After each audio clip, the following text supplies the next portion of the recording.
இந்தியாவில் தனி மனித சித்திரவதைகளுக்கு எதிராக தனி சட்டம் இல்லாத நிலை நீடிக்கிறது. கோவை ஒருங்கிணைந்த நீதிமன்ற வளாகத்தில் நடைபெற்ற சிறப்பு நிகழ்ச்சியில் சென்னை உயர்நீதிமன்ற வழக்கறிஞர் சுந்தரராஜன் தெரிவித்தார்.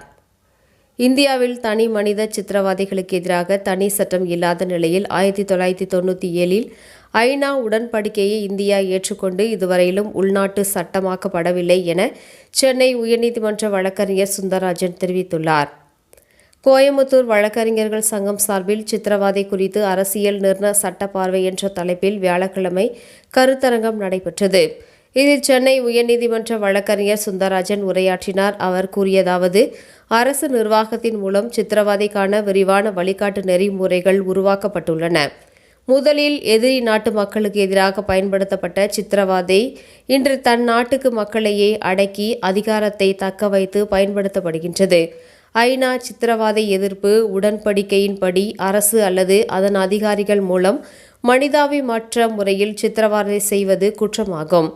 இதன் விளைவுகள் உடல் மனரீதியாக பேரழிவை ஏற்படுத்துவதுடன் சமூகத்தை அச்சத்திற்கு உள்ளாக்கி சுதந்திர சிந்தனையையும் முன்னேற்றத்தையும் தடுக்கிறது.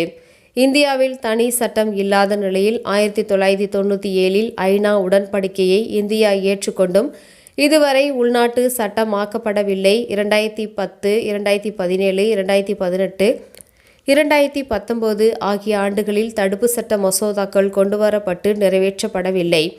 காவல்துறையின் என்கவுண்டர்கள், சட்டவிரோத காவல் தடுப்பு ஆகியவை சரியாக விசாரிக்கப்படுவதில்லை.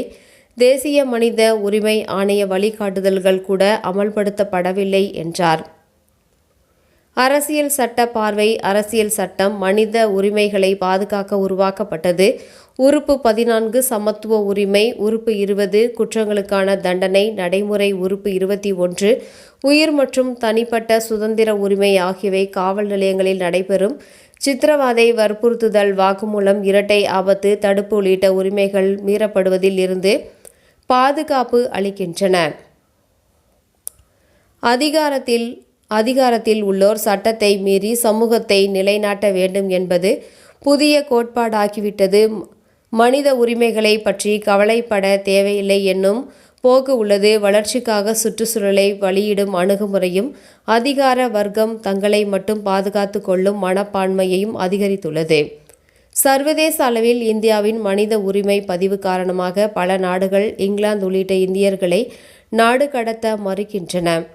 இது ஒரு குறிப்பிட்ட ஆட்சியின் பிரச்சினை அல்ல, எல்லா ஆட்சிகளிலும் தொடரும் பிரச்சினை தொடர்கின்றது. தனி மனித சித்திரவதையை தடுக்க சட்ட ரீதியான நடவடிக்கைகள் அவசியம் என்றார்.